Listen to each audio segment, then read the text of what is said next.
We're going to call this meeting to order, and I'd ask Commissioner Murdoch to lead us in the Pledge of Allegiance.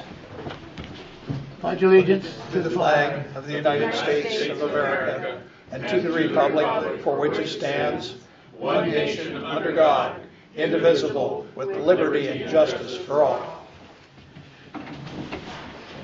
Thank you all very much. And no, I'm not Commissioner Murdoch or Commissioner Givens, the chair of the board. I'm Bill Elbring, the vice chair, and Commissioner Givens is away today attending a meeting representing us all at the board meeting of the National Association of Counties in Texas. Probably not a bad place to be on a frosty Umatilla County morning. I will remind everyone that this is a public meeting. We will be on recording digitally the proceedings of the meeting, and also be recording the audio of the same meeting. Are there any recognitions or chairs or praise to be handed out? Yes. Yes, there is. Yes, there is. Sorry, I was at another meeting and I need to get... this is involving Jim Setzer, our Director of Public Health and the Health Department. This is, dear sirs, in my estimation, the National Health and Nutrition Examination Survey is not only the most important health survey done in the country, it is by far the most complex survey to logistically pull off than anything ever tried in the U.S. We have been doing it successfully for decades because of the support of local communities and especially the local health departments responsible for the communities where our mobile examination centers are located. That being said, every once in a while, the leadership provided by the county health department is truly exceptional, and I thought you should know about it. Mr. James Setzer, your director of the Umatilla County Public Health Department, was instrumental to our success. Jim went above and beyond what health directors normally do. He conducted media outreach, it's called NHANES, N-H-A-N-E-S, prior to the opening, and conducted several interviews. He reached out to county commissioners and introduced the concept and the importance of the survey to local government. He addressed privacy and confidentiality concerns by the community, and he encouraged sampled persons who were hesitant to participate in enrolling into the study. Jim also attended our open house dry run day and met with several of our staff members to answer questions or provide feedback on survey operations. He and his staff really made a significant difference and were essential to us in getting an excellent response from the community. I just thought you should know from our perspective, you have one fine health director. In case you want to know a little bit more about the background of the survey, they have attached other materials, but our primary intent today in recognition was to note Jim Setzer's leadership and contributions. So, Dr. Jim, Setzer, where are you? There. Stand on up.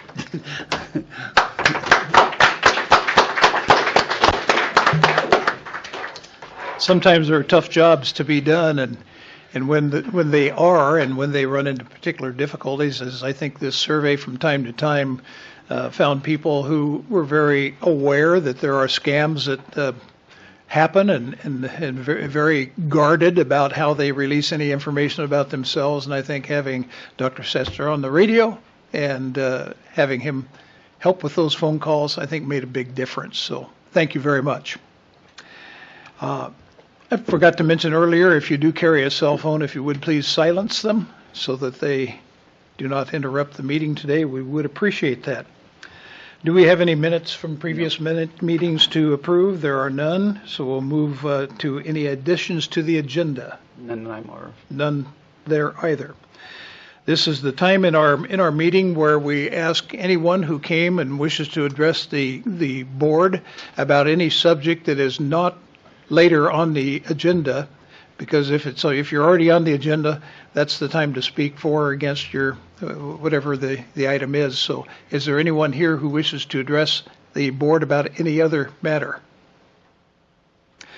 Seeing none, we will then move on to the business items of the agenda, and the first item is a public hearing regarding the Extension Service District. So I would convene the hearing at this point and call for a staff report. Okay. This is coming before the board for the first formal public hearing for the formation of a new county service district. The purpose of the district is to provide funding for 4-H extension and research services. The group that is asking that for the formation has approached all of the county cities and has obtained the consent of all of the city councils to include the city limits within the proposed district.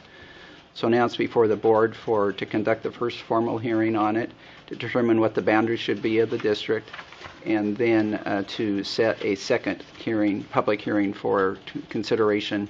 And at that second public hearing would be the time that the matter would be formally approved for referral to the voters for formation. As the order of procedure at the hearing, we have our staff report, as you just heard.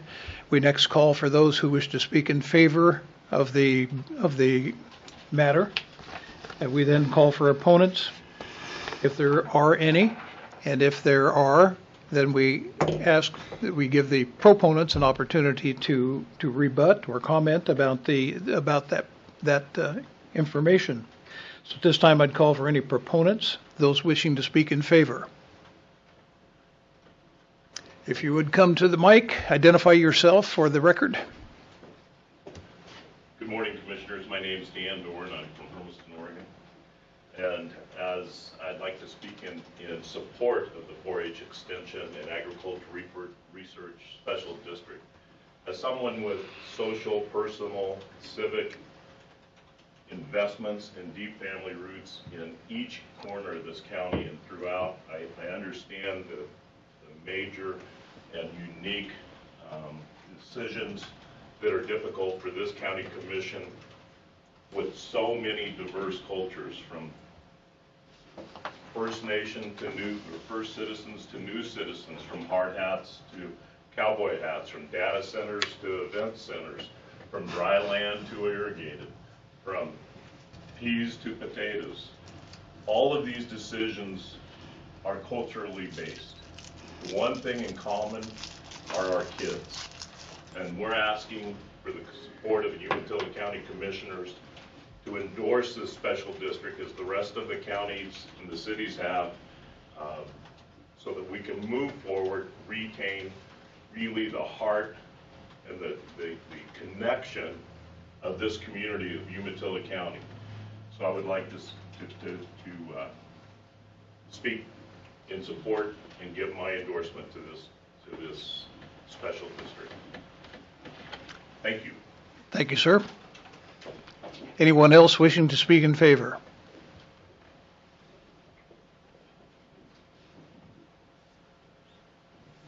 Hello, my name is Linda Miller, and I'm from Milton Freewater, Oregon. And my speaking in favor of is mostly on the 4-H side, as that is my involvement, and the county is a lot. And I believe in children. I believe they are our biggest asset in our county, and they grow up to be our farmers of America tomorrow. But they learn a lot through the 4-H program, which teaches them Parley Pro. It teaches them how to get up in front of people and talk, and how to become really good citizens and venture on. And I can say from a personal background that I started 4-H as a 9-year-old and did 10 years. And that's what got me into speaking a little bit in front of people. And I ended up being a hospice nurse and going out and educating doctors in Milton Freewater and Wawa. And so you have to have a little bit of knowledge of getting up and speaking in front of people. And the 4-H program helped me immensely get through that. I also have a granddaughter who is going to be an ag teacher, and due mainly to her 4-H and FFA involvement. And so I think extension is a very important area that we keep and that we subsidize and help grow in our area. Thank you. Thank you. Anyone else speaking in favor?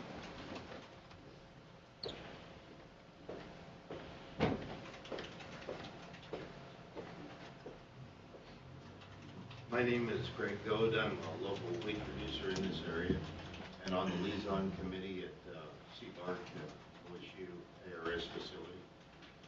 And I'd like to say that I think the combined efforts of OSU and ARS, and especially the applied research done by the scientists, makes a really big difference in the tax base in Umatilla County. This is an investment in our economic economics, and there's things to do all the time. The pathogens change, so the responses have got to be changing too. And we depend heavily on our research centers to keep our economy vibrant for all the citizens of the county. And I'd ask for your support. Thank you. Any other speaking in favor?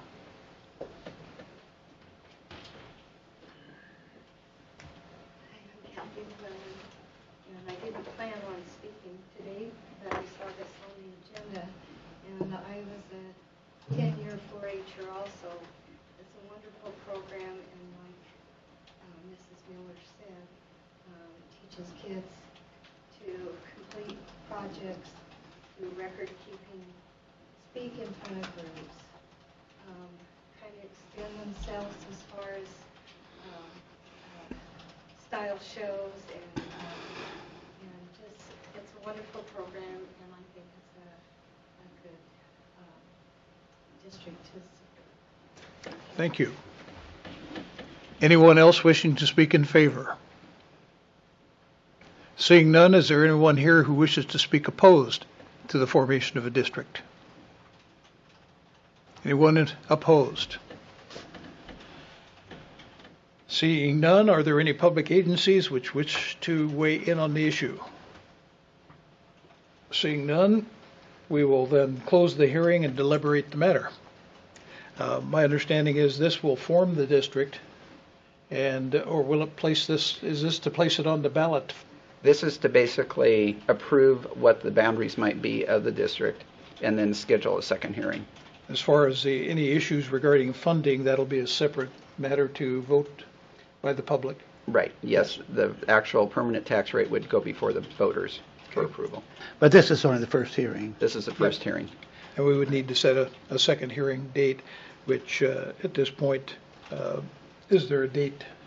Yes, the proposed date is the first meeting in January 4th, I believe it's in the order. Okay.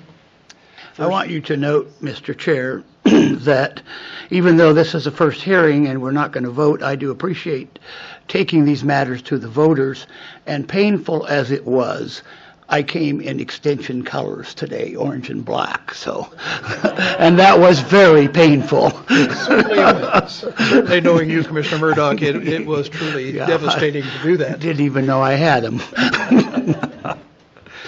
That's a good point. I'm not sure that I knew that either. So, okay, at this point we need to adopt Order BCC 2017-072 and set the date for the second hearing as January the 3rd. Thank you. Okay, so Have you a proposed date, Council? January 3. January 3. So I so move. Okay, it's been moved. It's seconded. Those in favor say aye. Aye. Aye. Motion carries. Thank you very much for being here. Next item on the agenda is a Hermiston Enterprise Zone expansion. Do we have a report on that? I don't know if I Byron think was we it. have a... Byron is here, and Yeah. both Byron and Paul, I think, could Okay, speak to it. if they would like to come up and speak to that. Thought Paul, oh, there's Paul. Recognition that somebody from the sheriff's office, is that not happening today? Not today. Okay, I saw Kathy here. and I see Yeah. Rick. That's why she came, was to tell us no. Oh, okay. Members of the Commission, Byron Smith from the City of Hermiston. This expansion is an effort to be a little more proactive in our efforts to attract new development to this particular area, which is our expansion is proposed near the interchange or the intersection of I-82 and I-84. And, you know, often these projects want to be, you know, they want to get finished right away. And expanding the enterprise zone has a process you have to go through, and so we felt expanding onto all of the undeveloped or underdeveloped land around the interchange would be more proactive and be able to help us be a little more nimble if companies are coming and looking at that land. So that's why we have proposed to expand the Hermiston Enterprise Zone. Also, as part of that is to change the name to the Greater Hermiston Enterprise Zone. Okay. Any questions? No, I think we've talked about this quite a bit. Very good. Thank you. You know, maybe just a point of clarification. There is a geographic limit as far as what this footprint looked like. So expansion, just for terms of art, is maybe it's not growing. They're allowed under statute to have a certain footprint, and that footprint has a limitation. So Did you identify yourself for the Paul record? Chalmers, Director of Assessment Association, just kind of piggyback on what Byron was saying. They're allowed a certain set footprint. They can move that footprint accordingly, but they can't go past a certain footprint that's allowed under statute. So this is just expansion is maybe a bad term. It's an exchange of footprint rather than an additional, because they are limited to a set footprint. Thank you. That's very clear. Any discussion? So is that the full they now have the full boundary they're allowed, or how does that? Well, they can, the boundary is actually a flexible boundary. From their core point, there's a 12.5-mile radius that it can be moved within. So as they identify, as Byron alluded to earlier, as they identify higher likelihood of growth, that geographic location can be moved within that 12.5-mile radius from the core. Okay. And this does meet the requirements? That's my understanding. Yes. Okay. Any further discussion? I would be ready for a motion to adopt Order BCC 2017-075. I just want, we have some distinguished guests here that haven't spoken. I didn't know if they were here on that matter or not. Are you? What? But you don't want to speak. Oh, I didn't know it was time for it. You want to go first, Chief? I think they. I can. Yeah, if you wish to address the issue. Yeah, I wouldn't want to deny you No. the.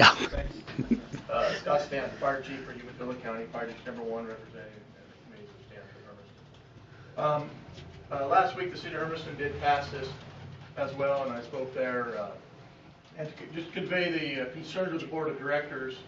You know, we continue to, you know, even the fire district wants to support economic growth, job growth in our communities, for our kids to stay home, hopefully too, but there is concerns that when we give these tax abatement programs, how much money it costs those authorities having jurisdiction in those areas. You know, in the past decade and a half, the fire district down there, and I'll speak for the Hermiston piece of that, we've lost millions over those tax abatement programs with cogens, distribution centers, seed facilities, stuff like that. So we are very concerned about when these programs come into play. While we want to see growth, we also need to somehow be compensated in lieu of property tax revenues to keep up our service demands. You know, as our traffic gets worse, we receive more motor vehicle accidents, more fires, more medical calls, and it does cost money to provide those services. So I guess my best way, unless President Sherman has something different, but to convey those concerns that while we are in favor of economic growth and to retain these companies, we understand the spin-offs of commercial and residential growth as well that will hit the tax rolls. It's still concerning of the tax abatement programs that we would ask that if any community fees or in-kind fees, we would at least be considered for some of those fees to help us continue our growth to meet those demands of service. Thank you. Thank you for that. Further?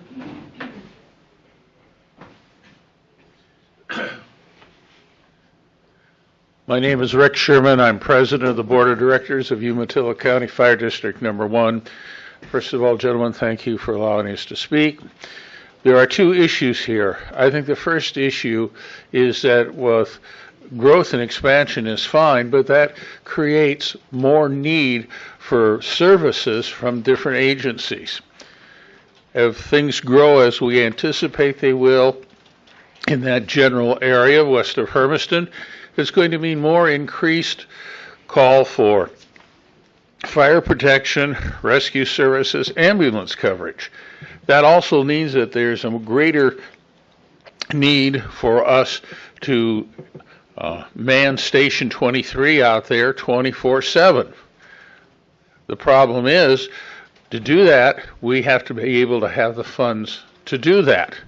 The station's already built, the equipment is there, but it takes at least 6 people for just to put an ambulance crew there. If we were to put an engine company there, we're looking at 9 to 12 more people. Obviously, that costs money. I think that's one thing we have to be in consideration when we go to expand things, is can we cover and provide the services that they need and expect and deserve. The second thing is, people sometimes get a little upset with the idea that these new companies come in and they bring a lot of positive with them. But to cover the needs with the existing facilities, and the individual taxpayer has to pay for it, and these large multi-million-dollar companies don't have to pay the tax for a certain length of time. People are saying, we're having to carry them on their back. I make $60,000 a year. They make sometimes, many of them, several $1,000,000 a month. And I think they get rather upset with that.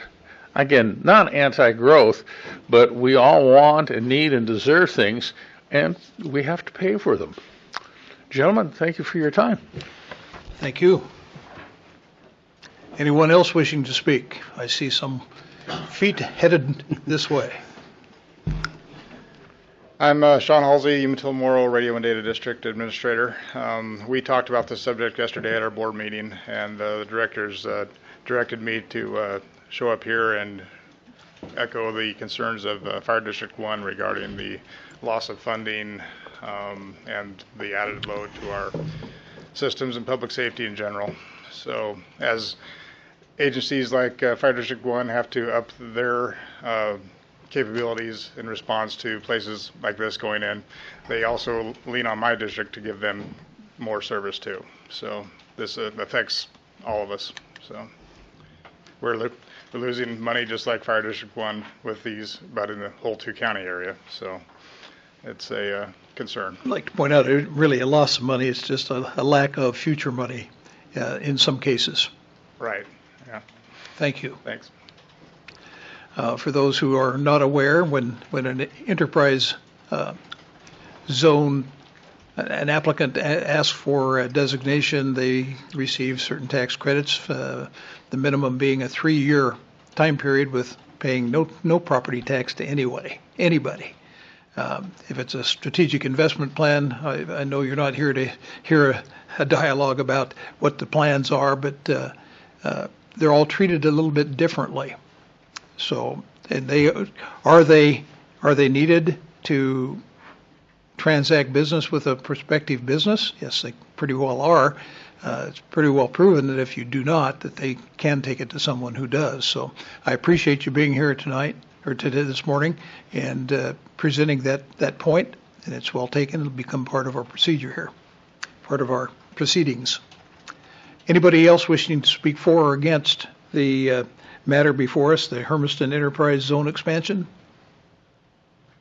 Okay, seeing none, we are asked to adopt Order BCC 2017-075, which extends the boundary of the Hermiston Enterprise Zone to be called the Greater Hermiston Enterprise Zone, out to include a new area that was shown on the screen. Is there a motion? Just before we do that, in response to the testimony, as I understand it, much of that thrust was to remind us that while economic growth is good, when we begin to distribute any revenues that come from that, we should remember who's being impacted. Is that correct? Is my understanding? Okay, fine, thank you. I would so move. It's been moved to adopt Order BCC 2017-075. I would second that motion. Those in favor say aye. Aye. Aye. Motion carries. Thank you all. Thank you for taking the time to come. Next item on the agenda is the Pioneer Humane Society County Service District. Do we have someone here to speak to that?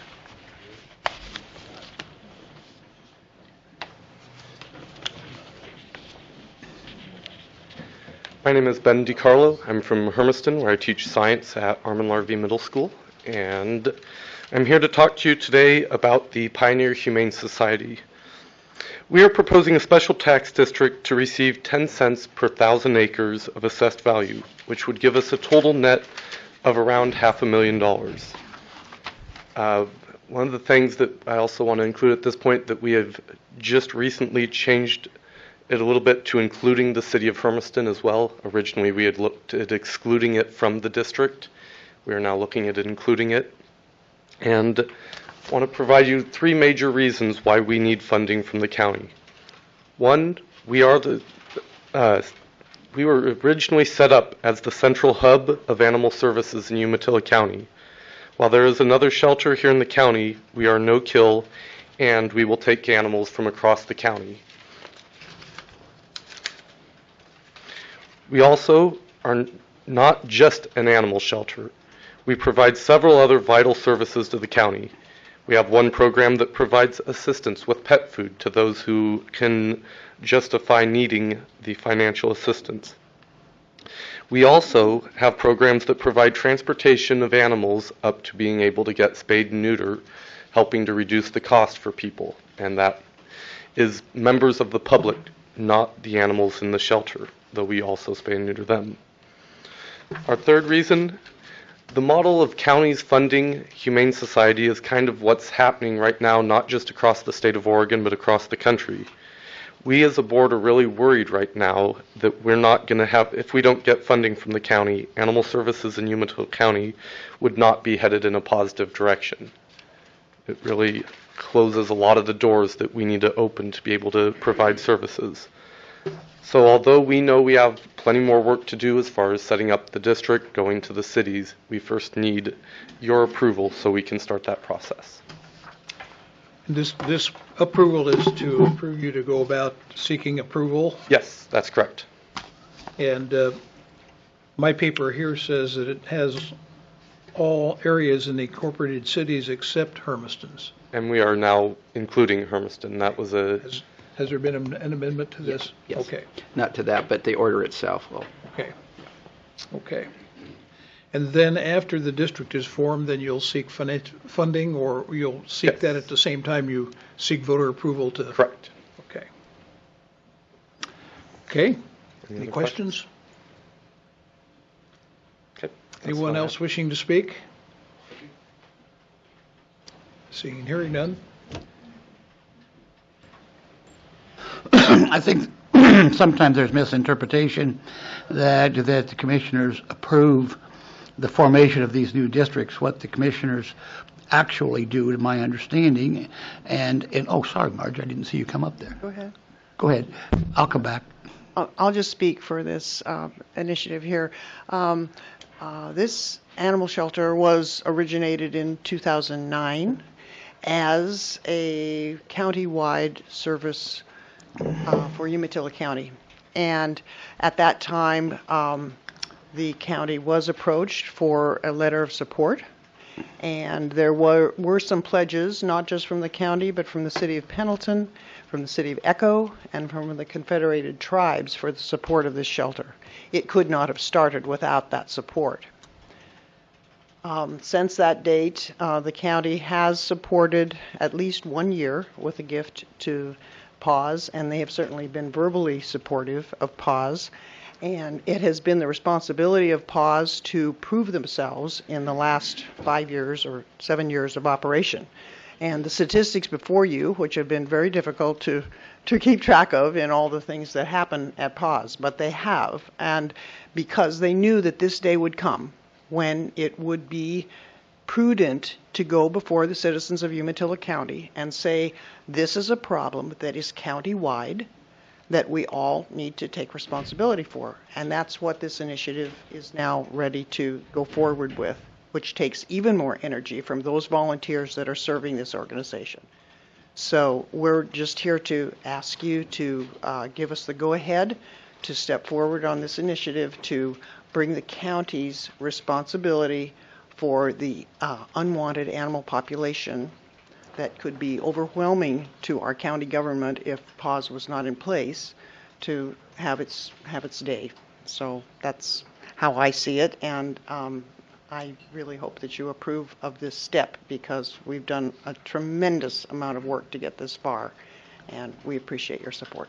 So just a quick question. The district, with there being a facility in Hermiston and a facility here, the district would encompass both of those facilities and make them part of the district? And that's why we just made that change, is that it has been a late suggestion that there be an effort, which we have not had the opportunity to do, to in fact include that other shelter in some way, in some contract, in some workable arrangement, so that PAWS was designed to be the hub of animal services for the county, and so we just need to bring in that other shelter in a financially sensible contractual arrangement, and they are of differing origins and differing philosophies, so that's a piece of work that's going to take some negotiation.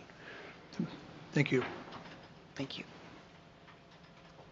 Now, Commissioner Murdoch. Well, I want to make sure somebody else is coming. Well, I just conclude my comment that I think there's a misunderstanding that we actually formally approve the formation of these districts. We do not. Like the cities, we simply enable the citizens of the county to decide whether or not they want to do this. And I guess in the same way that happened with the Extension District, I agree it should be up to the voters and not us to make these decisions, and so I would move to let them proceed. It's been moved, and I will second it. And again, reiterate what was just said, that this is very similar to what we did with the Extension Initiative. And that was to approve it so that they could seek approval of the other districts and towns and so on, and get it before the voters. And at this time, unless there's further comment, I would ask for the vote. Those in favor say aye. Aye. Aye. Motion carries. Next item on the agenda, the Rodeo City Inn. And Doug, do you have the information on that? Back in October, the owner of the Rodeo City Inn was notified that the Code Enforcement Office found that the building on the property was a dangerous building, and sent a notice to accomplish two things. First, to secure the property so that no one could access it. At the present time, the doors are all open on the facility, all of the windows are broken out, so it is easily accessible. And then also to repair all the other problems with the property within 180 days. The property owner received that notice along with the trust deed holder of the property, who is the former owner. No action, I believe, has been taken at this point, and so it's before the board now to see if you want to take any further action to abate some of the problem. The property owner does still have some time to take care of the structural problems, but since the 60-day period has passed, the board could authorize the county itself to secure the building, prevent access, and then assess the cost to the property owner. Okay. Is there anyone here wishing to address this? I suspected as much, Eli. Thank you for seeing me.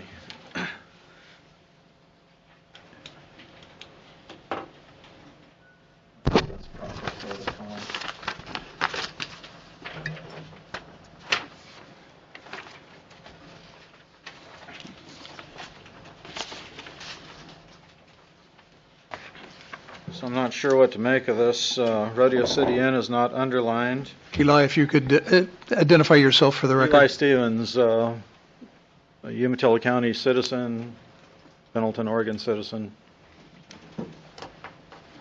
Rodeo City Inn here is not underlined, and the executive session is not underlined. Not sure what all that means on your...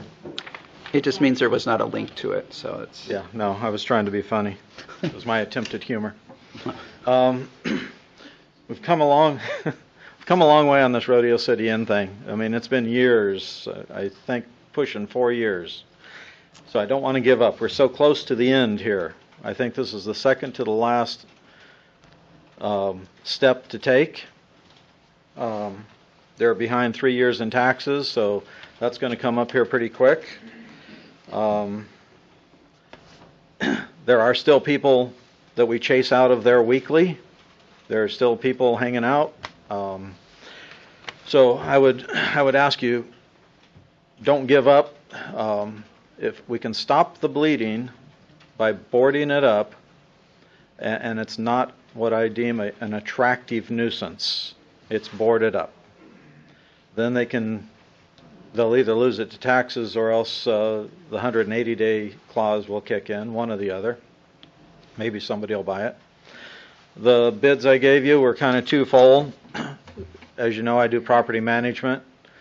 So unless we've given the proper notices of abandoned property, which is different than what you gave, those toilets and chairs and things that are all outside, the one proposal here was to just pick all that stuff up and put it inside the building. That way we're not sued because that was their grandmother's chair. So we're not going to dispose of it, we're going to put it inside. Kind of technicality in the law. The other proposal was to board it up with the least destructive method possible. So instead of, we'd cut the plywood, paint it white so it looks attractive, cut it so it fits in the holes, and instead of screwing it to the aluminum frames and ruining the frames, we could put 2x4s on the back and use long carriage bolts so that we're not destroying the property. We can probably do the exact same thing with the doors, and then all the vents where the air conditioners are.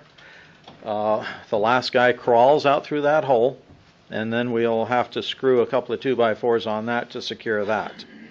So really that's the only damage that we would be doing to the building, helping to keep any future lawsuits.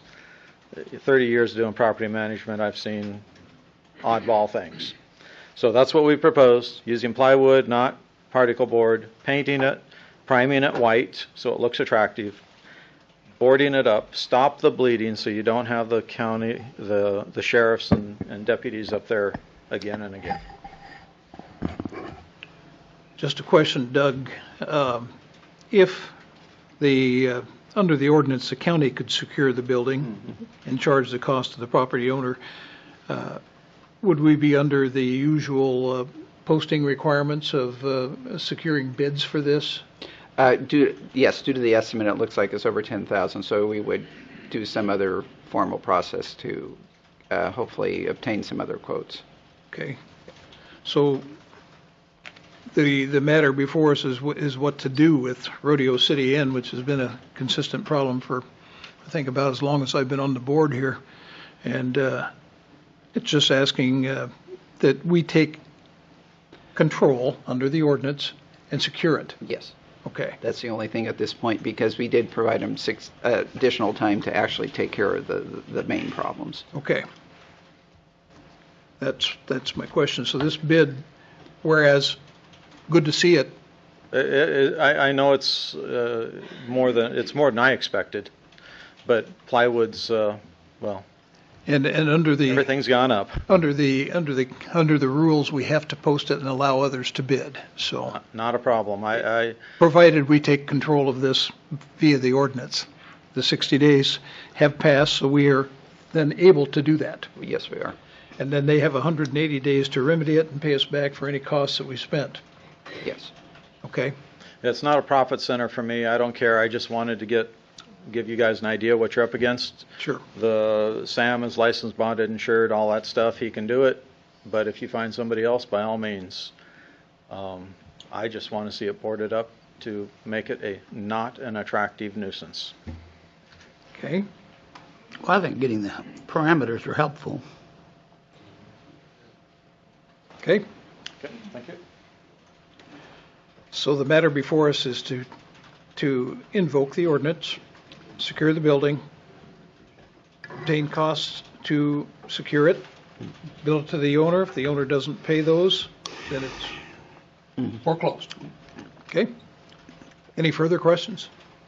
Well, it's been a huge problem for the county. Two sheriffs have both been deeply immersed in dealings with the Rodeo City Inn. We have done everything possible to try to mitigate the problem. It's a blight, it's a safety hazard, it's a crime center, and the owners have kind of thumbed their nose at us, and they haven't responded in good faith, all of which are frustrating, and I think it's time to move forward. Well, I think they responded all right. They just didn't do anything about doing what they responded about. Right. So Yeah, now this puts a little more teeth, a little more muscle into it, and we'll see if that doesn't prompt them to take some action. Mm-hmm. So that was a motion. That was a motion and a second. Are we clear on the motion?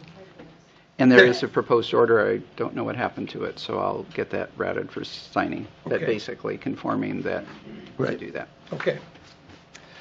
It's been moved and seconded. Any further discussion? Those in favor say aye. Aye. Aye. Motion carries. Okay. Thank you. Next item on the agenda, a maintenance tractor.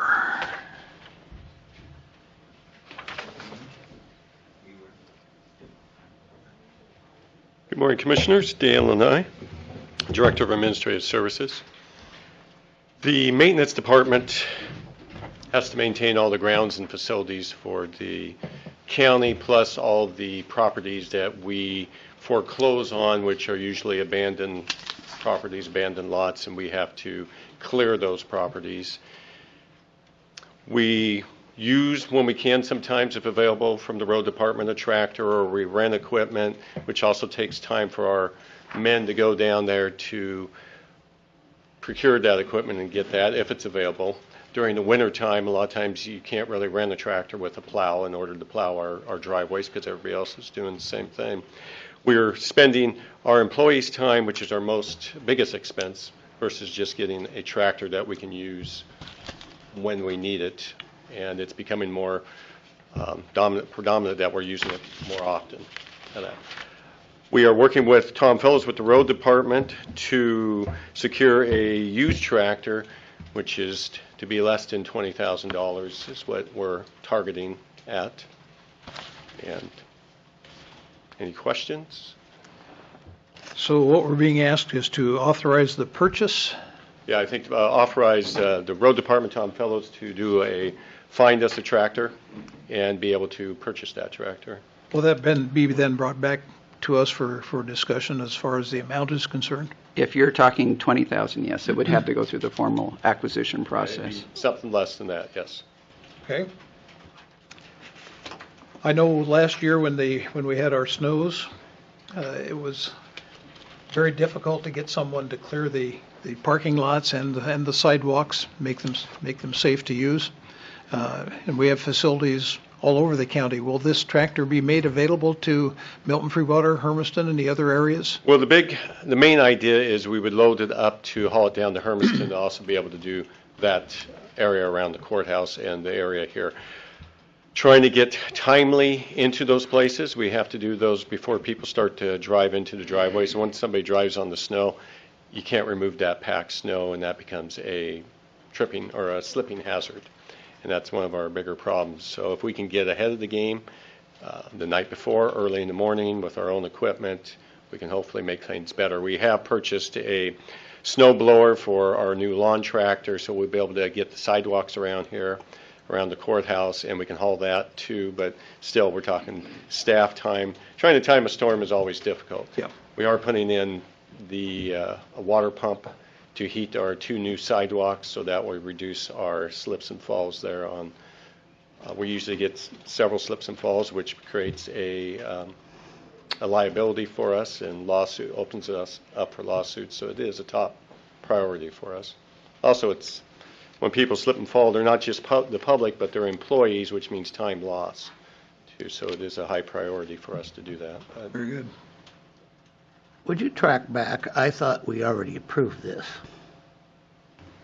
Did we approve putting it on the agenda, or did we? I don't believe it's actually ever discussed in an administrative meeting. I don't recall it. That we were going to bring it for a vote on the tractor? And That was discussed in the committee, the Fleet Management Committee, I believe. Oh, okay, okay. Okay. Any questions of Dan? No. Okay. Anyone else wishing to speak? Comments? Motions? So, help me with the motion, counsel.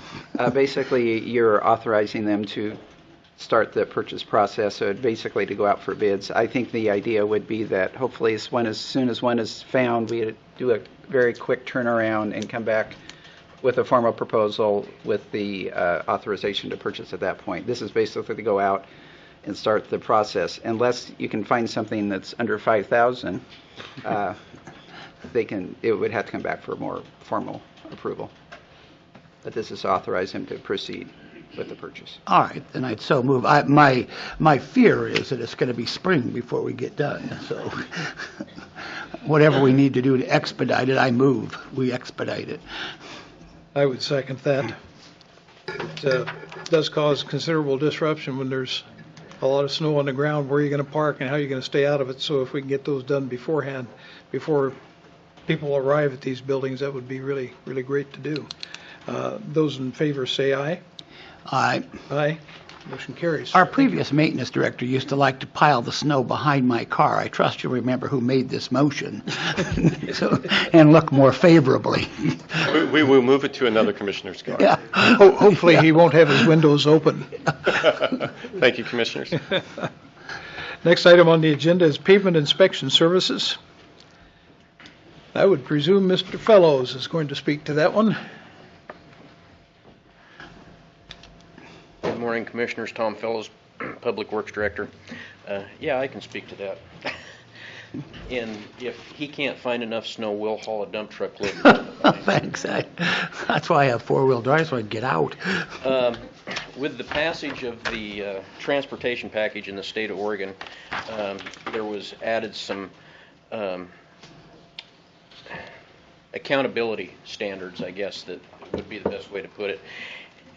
These standards apply to bridges and paved roads, and one of the requirements is a reporting requirement to the state of Oregon in this.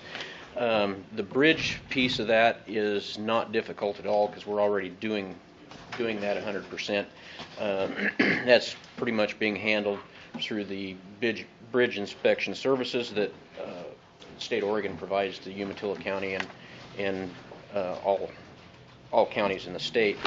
The pavement portion of the reporting requirements, we're only partially doing at this point, and most counties and cities are not doing that.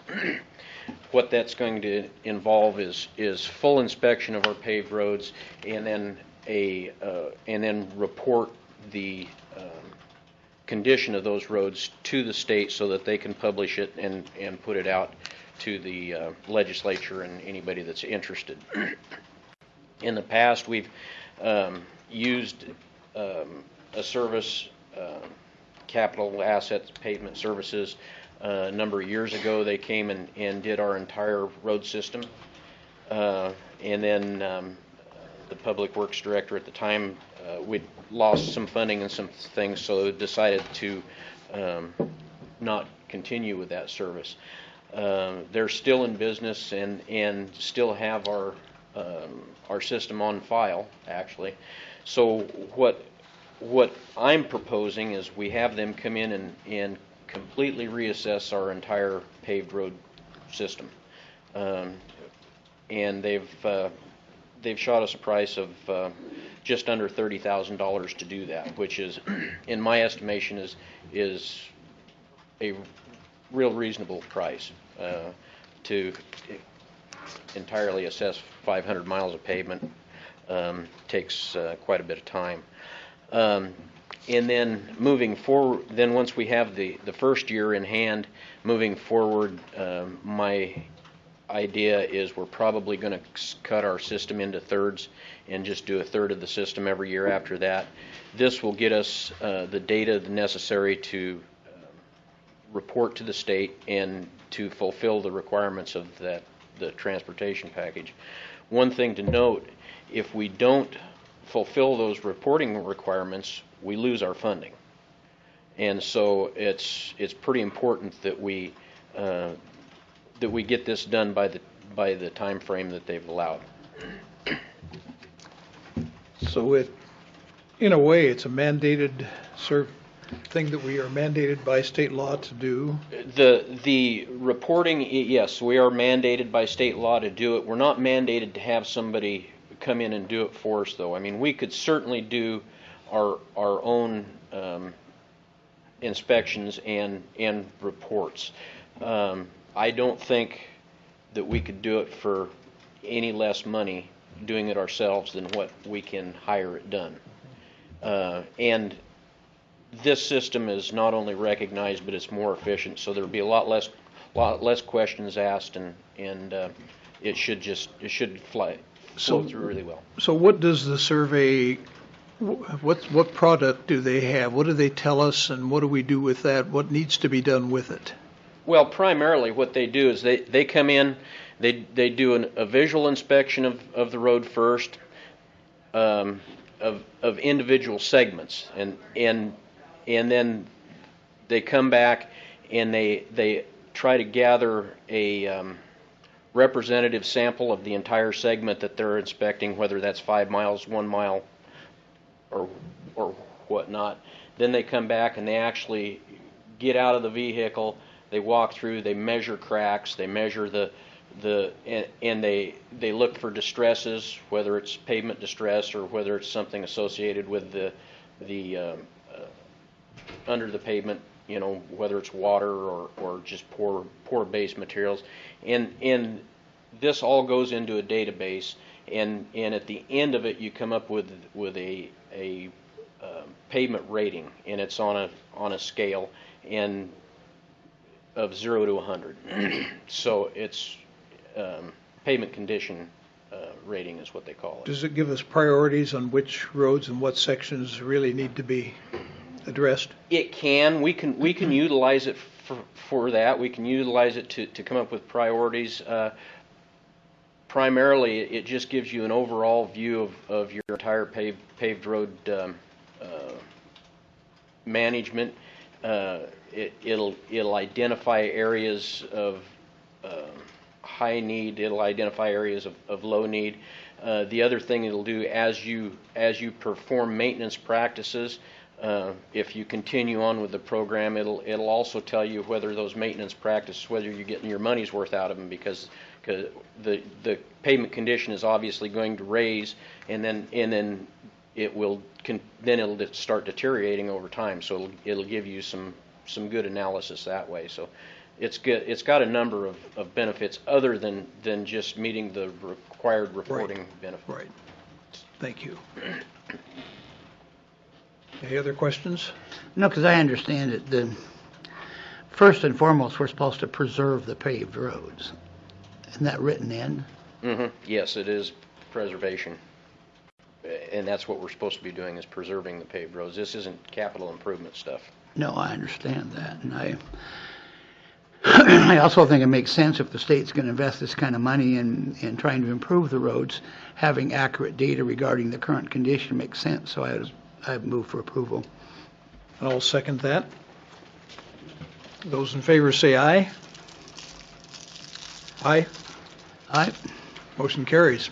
Thank you. While we have you at the podium, Tom, just a moment, do you have any kind of an update on the Feedville-Edwards intersection? We've got the materials ordered. That's what I can tell you. That when we ordered the materials about a week ago, they said that could be up to 2.5 weeks to get them. So, and we ordered the large stop signs, just like, and that's part of they have to manufacture. They don't stock those 48-inch stop signs. Yeah. The other thing we ordered was the flashing beacons for the tops of the posts. So we're going to have, so we can put all of that in at the same time, and then the thermoplastic for the stop lines.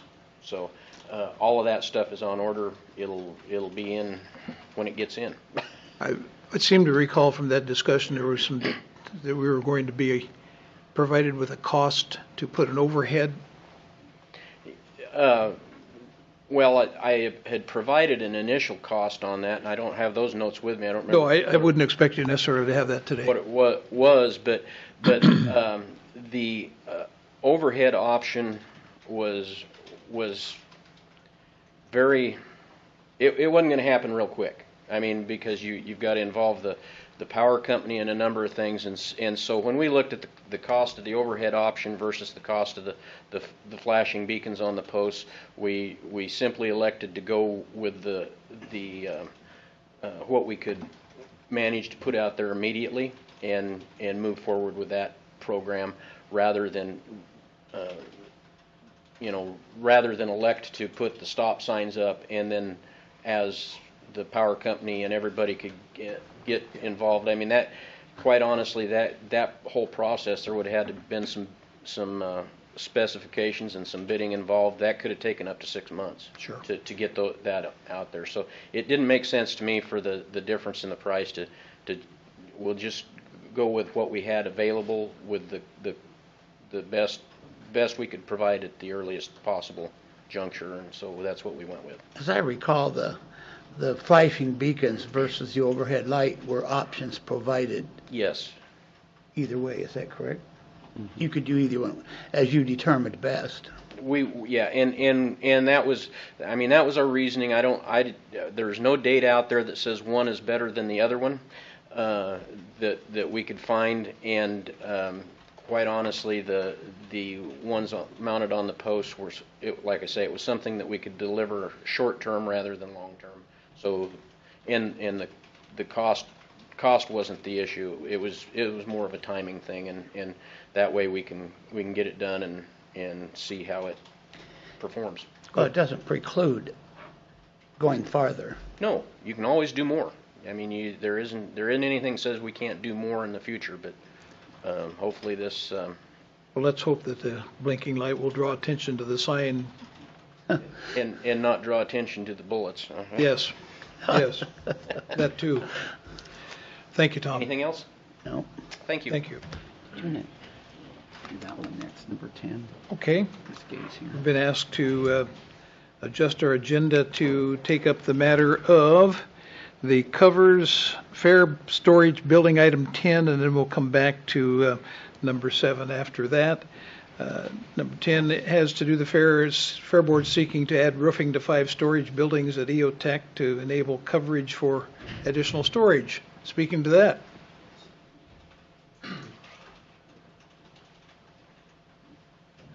Gay Newman, Chairman of the Fair Board.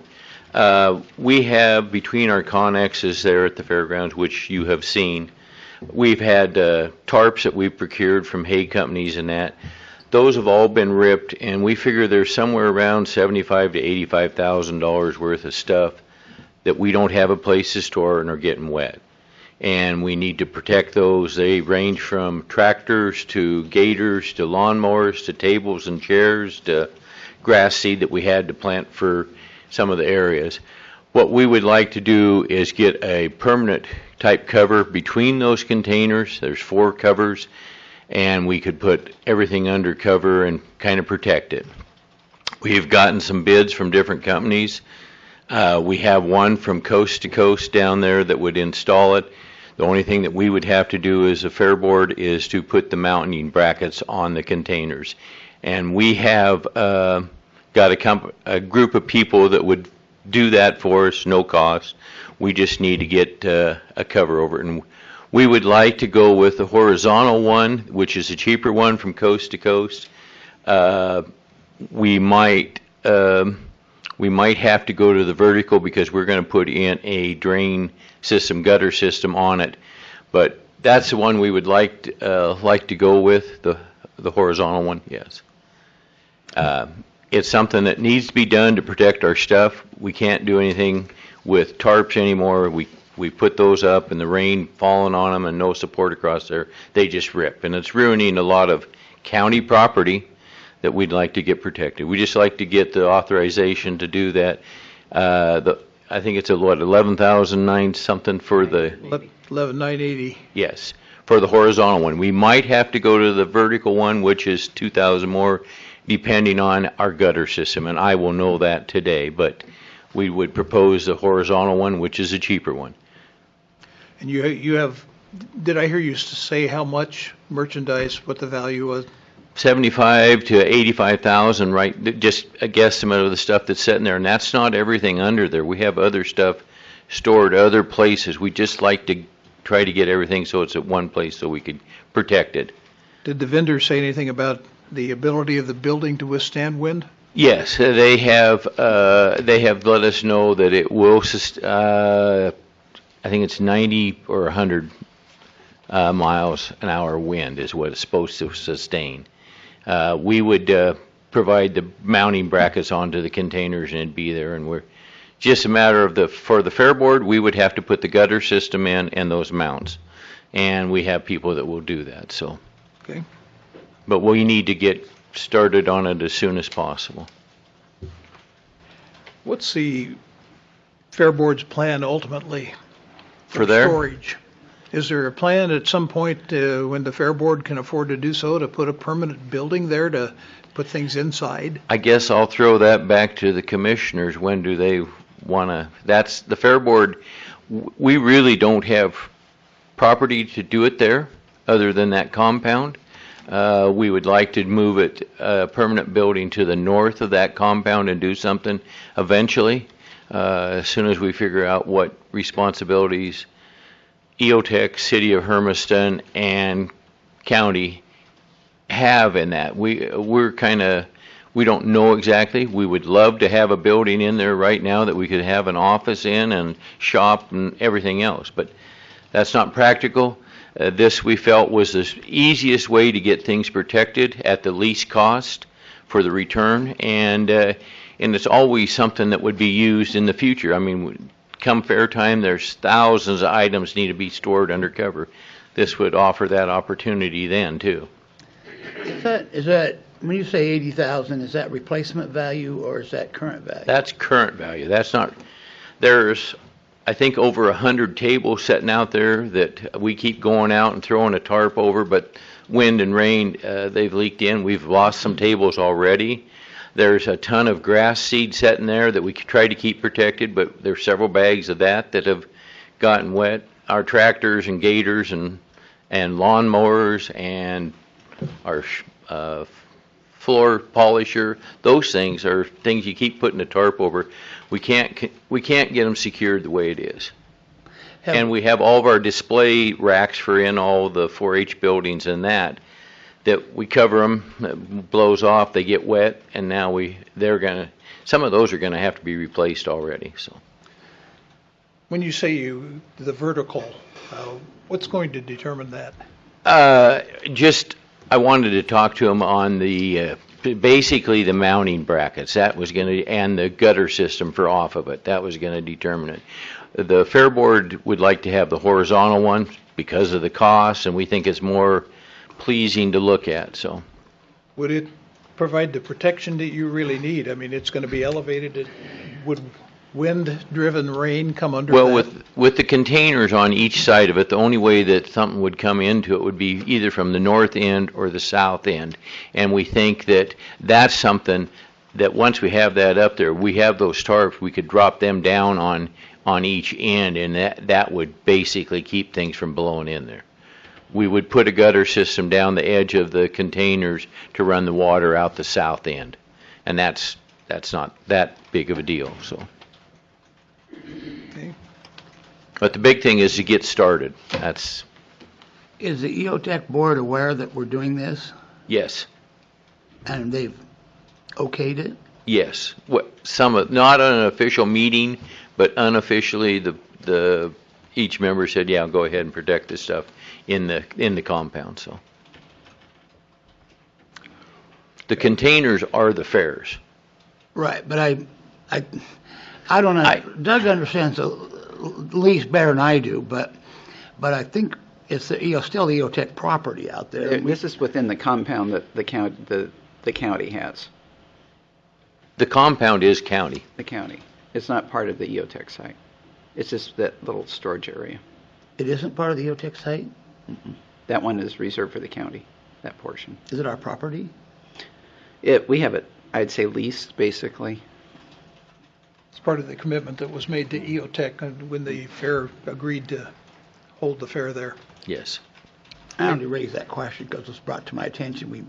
It might be, I don't think there's any problem doing it, but they just want to know. That was assigned to us at the time of our signing our lease, that compound area. That's the reason we went ahead and fenced it and did it separate.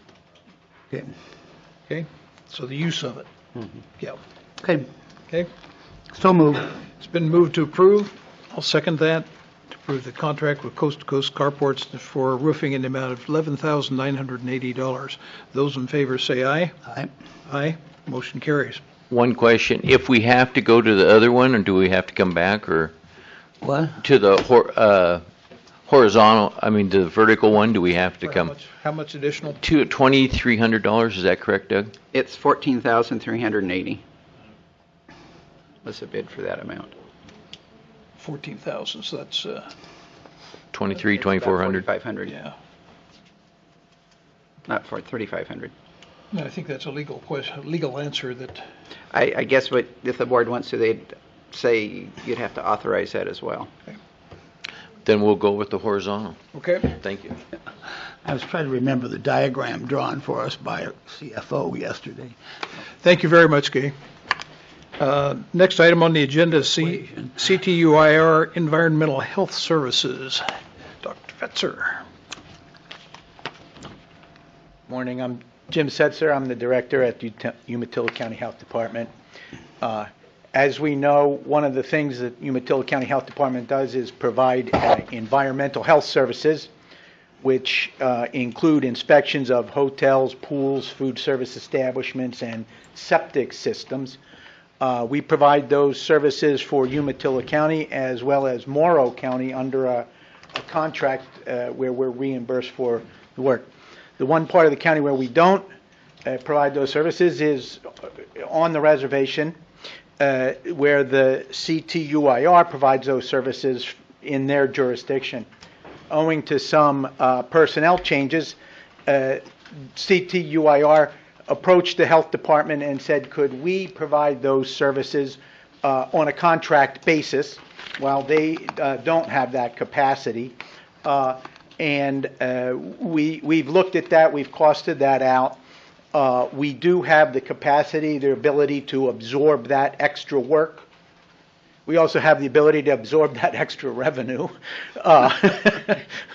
And so we've put together a contract. It's been reviewed by legal here. It's been reviewed by the board out at the Confederated Tribes. And I think if I'm not mistaken, we just need approval to put that contract into work and start doing some work for them and billing them appropriately as per the contract.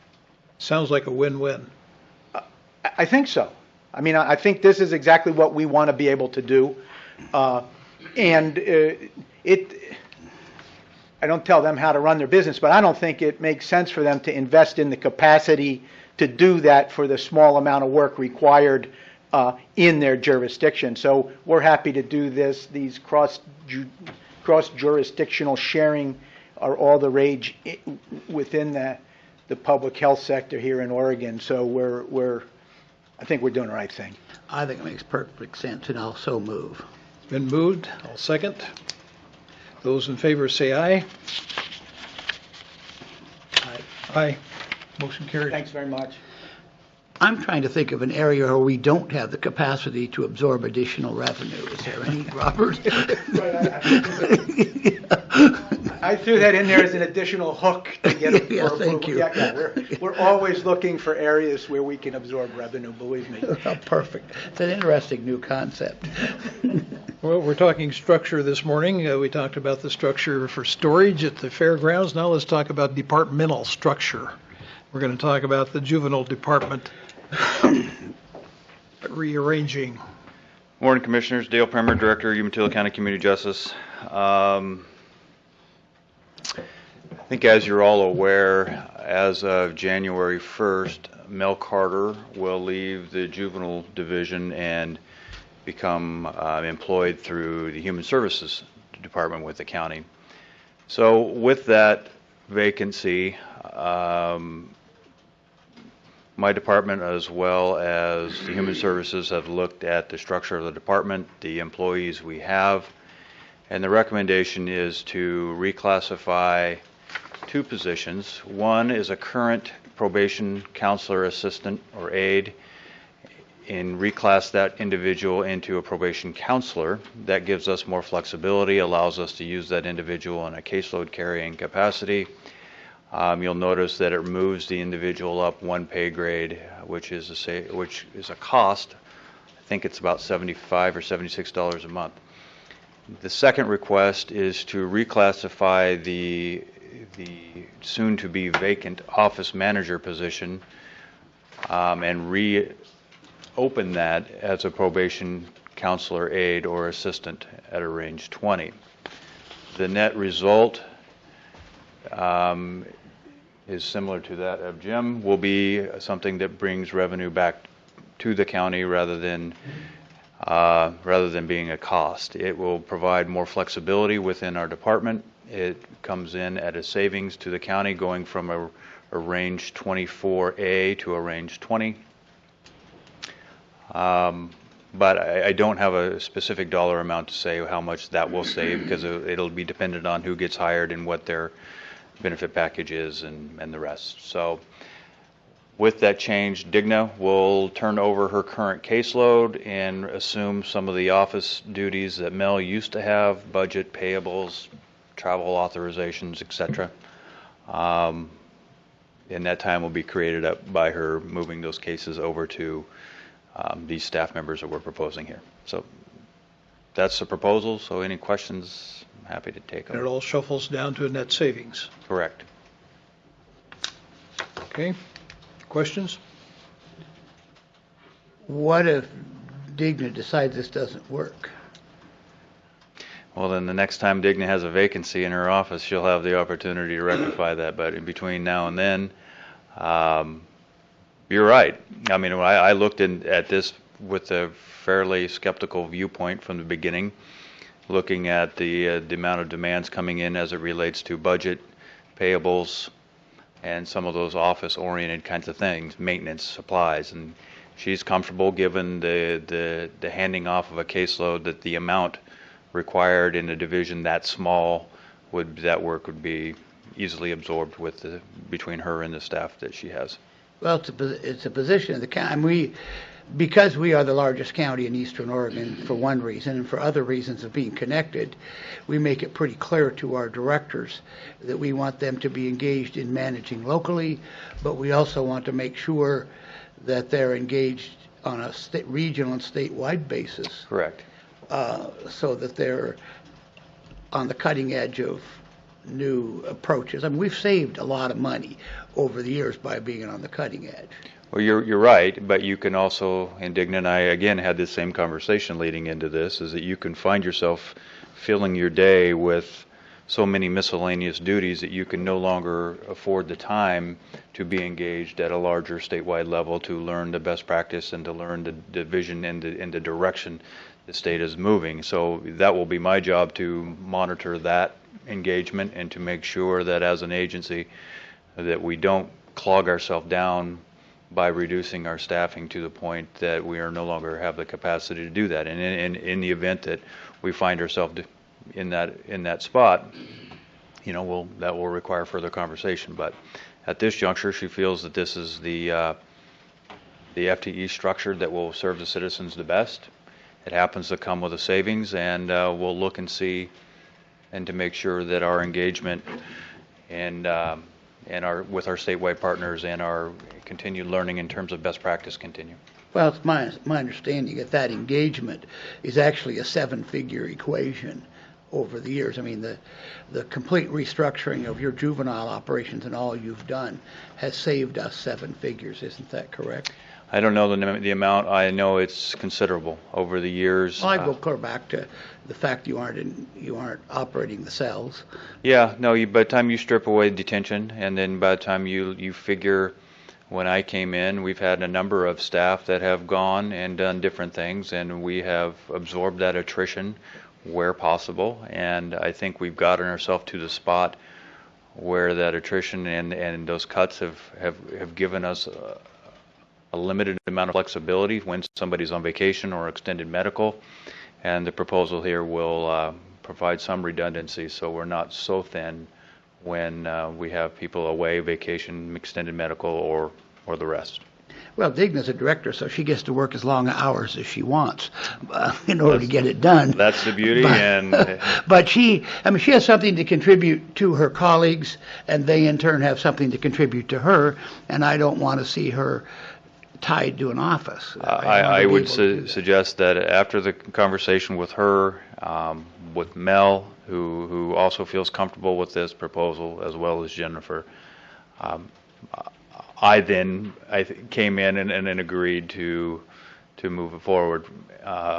But you're right. I have the same viewpoint, and the same attention will be focused on those issues. Well, since those comments are a matter of record, I want her to nod.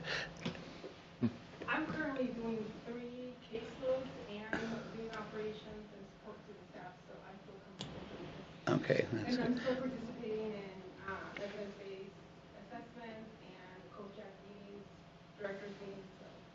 Okay. I'm satisfied. Officially on record. She's on record. Okay. So move. Moved to adopt this restructure. I'll second that. Those in favor say aye. Aye. Aye.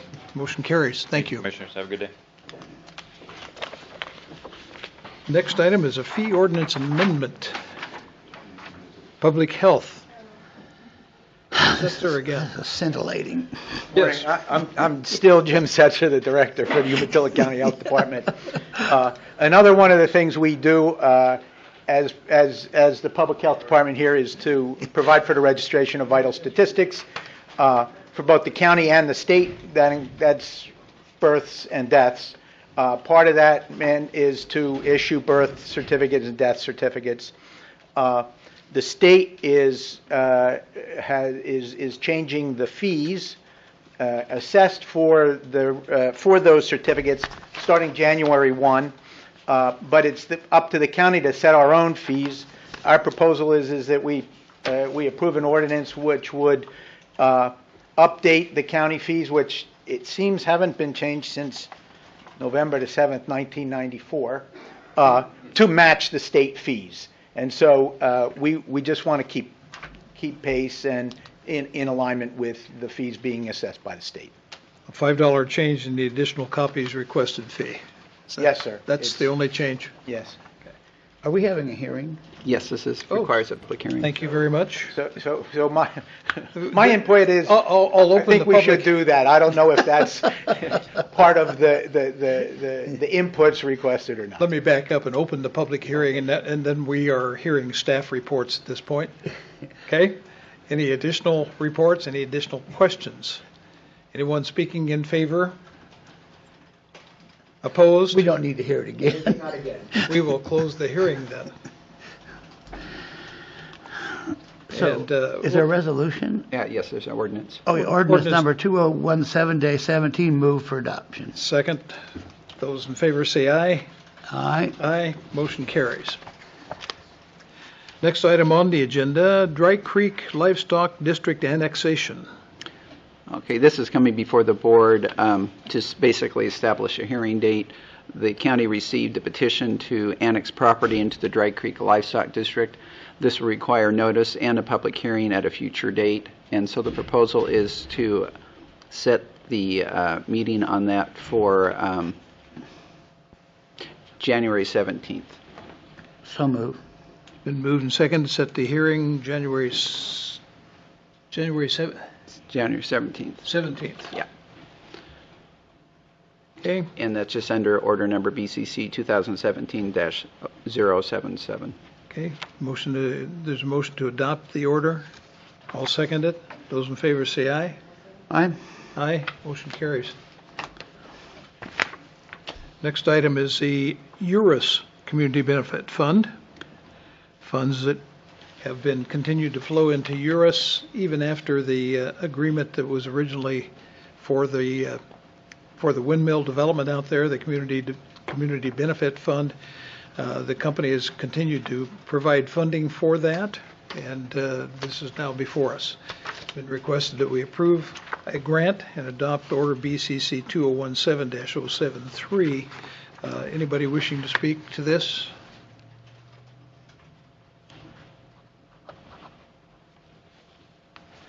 The request is for, are there 3 requests here? There are actually two. Two. Previously, this is actually coming from 2015, and at that time, the committee made a recommendation for 3 grants.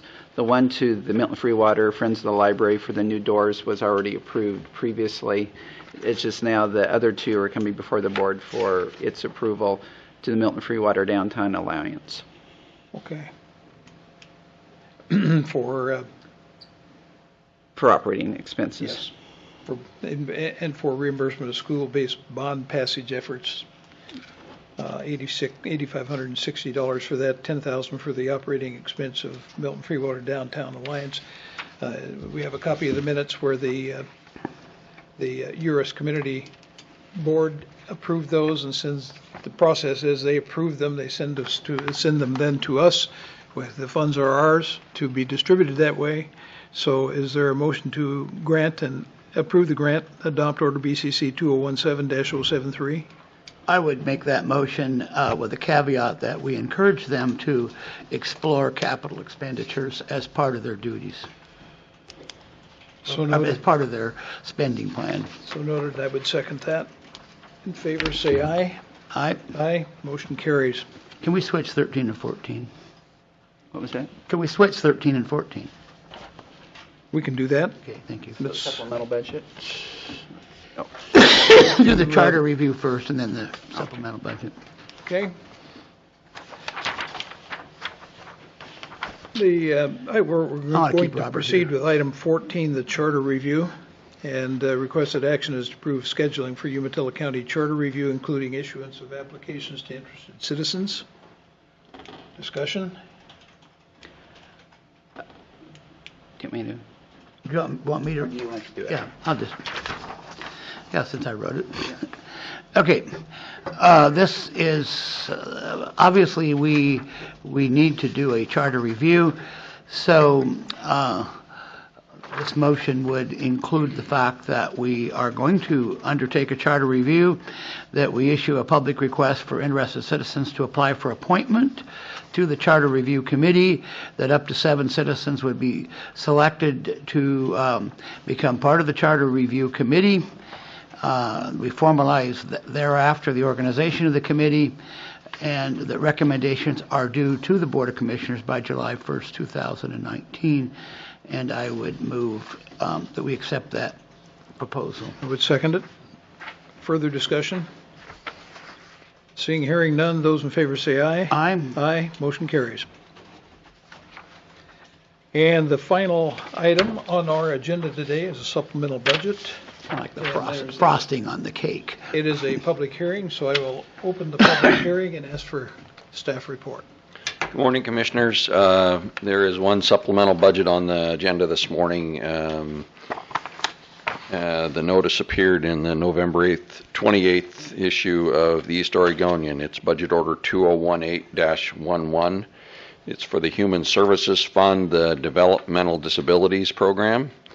The Developmental Disabilities Program requires a supplemental budget to appropriate funding not known at the adoption of the budget. This requires an increase to the beginning balance of $262,700, an increase in state revenues of $208,866, an increase in personnel services of $219,866, an increase in materials and services of $40,411, an increase in capital outlay of $72,000, and an increase in the contingency of $139,289.